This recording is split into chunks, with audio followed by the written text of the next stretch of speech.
Hello and welcome to this week's review of My Hero Academia Vigilantes. This week I'm reviewing the episode Irrational Team Up, and we kick off this review as we always do with these reviews by talking about the positives, all the things I enjoyed about this particular episode. And I have to say that I really liked the action sequence which made up the bulk of this particular episode. I thought the humour was fun and effective, and it's good to see Crawler being an active participant within his own story. Now, a couple of things before we get into the meat of this review. I'll just point out first and foremost, I'm having some weird technical issues with my microphone. I'm doing my best to work around it. Sometimes it just seems to power down a little bit.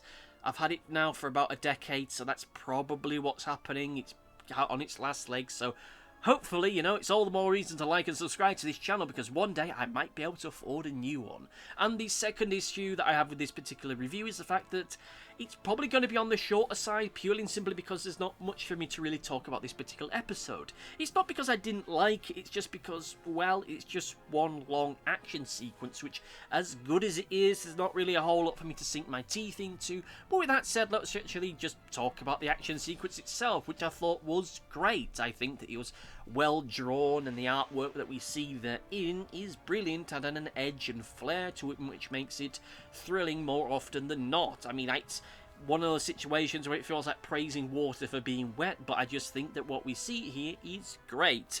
As always, I wish it was printed on a better quality of paper, but hey ho, it is what it is, but we just got to deal with it, and I can't hold that against the people that actually made the manga itself. It is this great action sequence which shows just how radically different these set of heroes are versus the villain that they're fighting, and it helps reflect just the speed and nature of their combat. Our heroes in this sequence are all fleet-footed, they're all quick, they aren't brawlers or bruisers, they have to work around their foes, try and find ways to outwit them and just get their way over them. They don't have a superpower that can really stop this guy, so at this moment they're just kind of trying to figure out some kind of solution on their feet and to find something that they can do to just try and counteract all of this. And this plays into that element that I really love in pieces of fiction and just media and culture more generally, where it is the case of how do you solve whatever problem it is, whether it's in superhero fiction or anything else. It's that moment where you're watching something and thinking, how would I solve this if I was in that situation? If I was one of these characters, how would I solve this? And I like that element, as it makes me as an audience member feel a greater sense of connection to the material they're in, as it means that I'm having to really think about these characters, think about what makes them tick, more than just the case of their superpowers, but the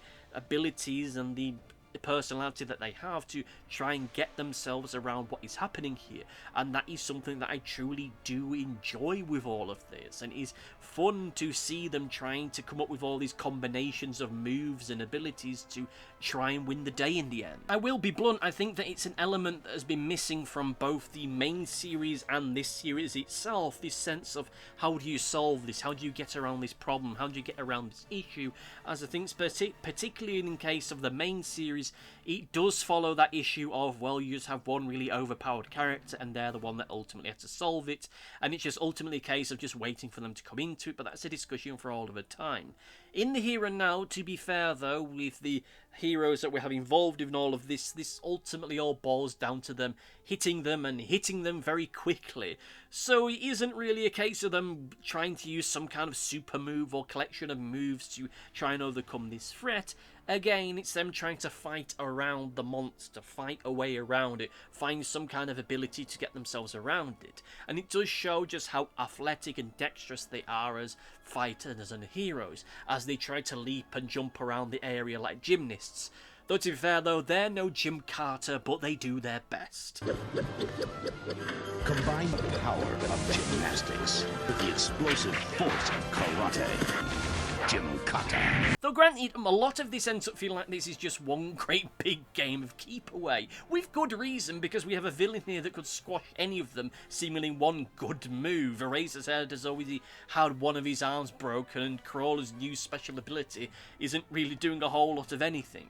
So right here and right now, it's mostly the case of just trying to wear this guy down for the aforementioned overpowered character to come in and try and save the day. But of course, our characters aren't the overpowered heroes, so they're trying to figure their way around this, which adds a sense of thrill and a sense of jeopardy to all of this. And seeing the two recycle hopper guys getting involved is neat, and it's a great way to just have them back into it and add more into this fight sequence. And I like the way that their reintroduction into this is handled. It's just them turning to Eraserhead going, "Oh, we're doing this totally in self-defense, aren't we, buddy? Oh, buddy, old pal of mine, oh, we're not doing anything illegal. No, sir, whatsoever. This version of Trigger that we're taking is a very legal version of it, and we're just doing it to help save the day. It's all self-defense. You wouldn't report us, would you, old buddy, old pal of mine?" Sure, I'll talk about the humour side of things in just a couple of moments, but I do like how they're brought into this, and yes, their contribution into all of this is just them ultimately helping to tie up the monster and using their mantis man friend's house as a arena of some sorts. I mean, yeah, it's hard not to feel sorry for the guy. He gets turned into a giant mantis monster, and now all he wants to do is just have a cup of tea and just vibe, listen to some music, and all of a sudden his house is being turned into a boxing ring. Well, it's even his house, it's just a place he's squatting into because he hasn't got anywhere in there, and Crawler does an accidental bigotry to him, so yeah, I feel sorry for the guy. I do have to say that, though, I do like the humour in this episode and how it's brought into things.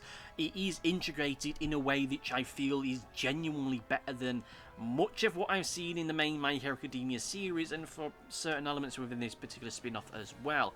The timing and placement of it feels far better.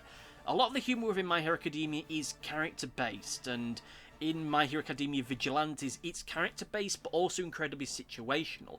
But it doesn't derail the scene that it's in, so it doesn't feel like some kind of Marvel Cinematic Universe thing where most of the jokes feel like cast off some Jerry Seinfeld that are just thrown in there because people might take this a little bit too seriously and it might be seen as campy, but that's a rant for a whole of a time, but whatever.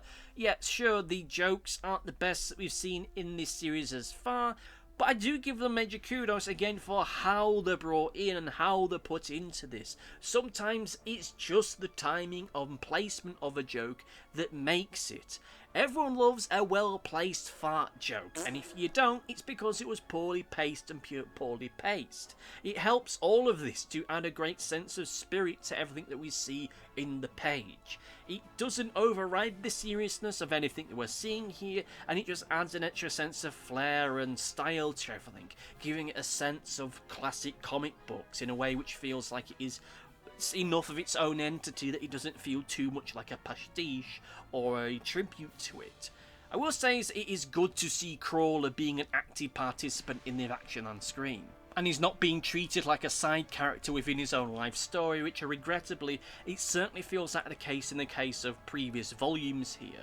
Which feels odd to say given that he's supposed to be the main character and all. I will admit that saying, "Oh hey, our main character actually did something," feels like damning with faint praise, but like I say, he's felt very much like a side character for way too much in this whole series. But still, it is fun to see him trying to use this new power that he has, whilst at the same time make it seem like it's spontaneous and not premeditated. Oh no, it's just being done for self-defense. Oh, wow, I just put my hand out and a little thing shot out. Wow, I totally didn't mean to do that because I'm definitely not a vigilante in my own spare time.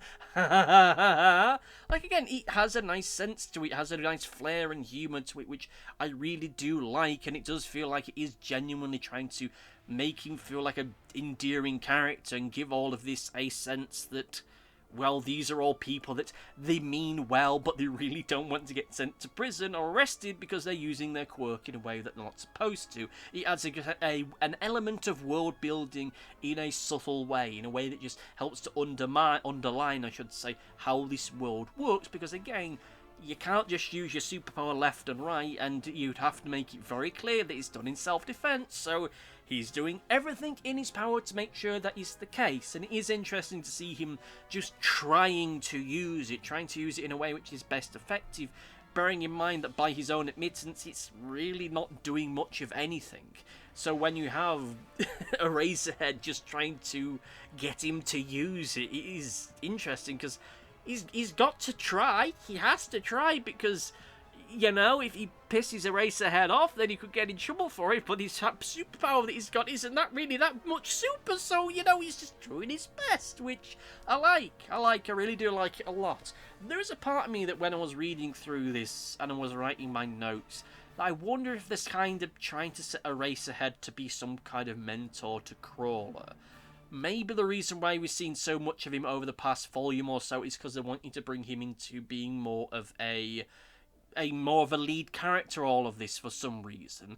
I'm, again, as I've said in the past, I'm not terribly keen on the idea of making main series characters, recurring characters, win all of this, but at the very least it would go some way to justify him being here, and I think that itself would be an interesting element to add into all of this.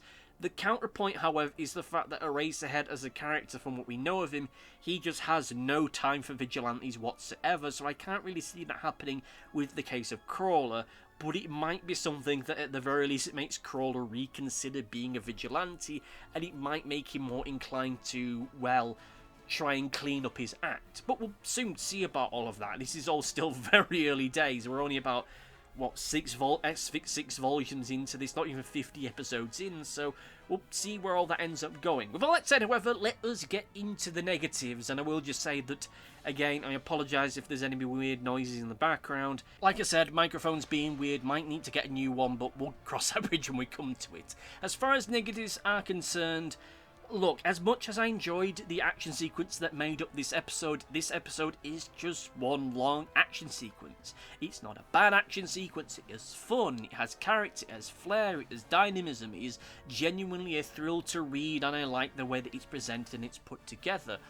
But it is just an action sequence.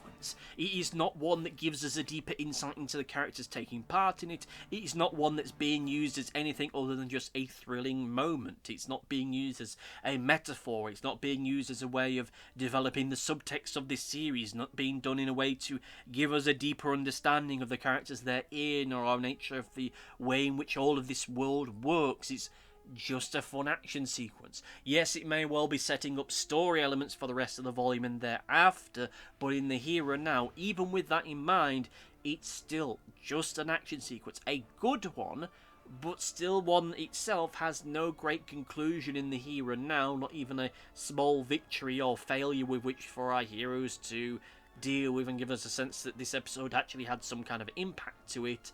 And it is still an action sequence which still very much runs the risk of our lead character feeling sidelined by it all. Which, again, it feels odd, bearing in mind that I praised this episode for making Crawler feel like an active participant for once in this bloody series, bearing in mind just how much of a passive observer of so much is felt over the past couple of volumes or so. At the same time, there's still that feeling that it might do that the big final victory will not be done by him, the big final blow will not be landed by him, it'll be done by someone else. It'll be done by Eraserhead, or the two Recycle Hoppers guys, or from All Might making a sudden appearance to help deal with this guy. I mean, maybe that will be the case, maybe it won't be, but I feel as though, look, we need Crawler to do something. We need him to get some kind of a win in, even if at the end of the day he's just contributing to that win, and it's not a case of some other character comes in and gets a win from him. I hope that isn't the case, but we'll soon see. With all that said, let us get into the overview, and I have to say is that this is a lot. I don't want to say the words, but I feel I kind of have to say it. It's still kind of a connecting tissue episode, because we're still moving from one plot point to the other. It's just that here we're moving from the start of the fight to the end of the fight, which I'm guessing will become next week. And I certainly hope it will be next week, because I can't see how you can end up dragging this out for 3.5, possibly even 4 episodes, because there just isn't enough material here. Yeah, it's fun, it's interesting, it's exciting, but still there's not much here to really be interested in. Like, genuinely, before I read this particular episode for the first time this week, I thought to myself, exactly how long does it take me to get through one episode of this from the reading side of things? And it only took me about 4 minutes. So I'm just thinking to myself, if this thing ever does get an anime, how the hell are you going to end up boiling this all out? Because it was like in the previous volume that they said, oh, now starts what we are considering season 2. And I'm just thinking, how the hell does that work? Because these episodes are so short, how the hell would you run this out to 25 minutes? But anyway, that's a problem for them for the future. But for here and now, it's time for Comment Corner. It's time for Comment Corner. Comment time, everybody, comment time. Let me know what you thought about this particular episode in the comments down below, but between then and now, let's read out the comment from the previous video, which once again comes from Big X1, who says, I enjoyed this one a lot. This, of course, referring to the previous review, or more specifically the previous episode. It's always good to see Iwasawa back doing things. Thank you for your comment, and, you know, I thought the previous episode was fine. I'm interested to see where all this ultimately ends up going as the series progresses. Is he going to become more of a mentor figure, even reluctantly, for Crawler? We'll soon see. It feels like they're building up to do something with him. I'm just not sure what that is.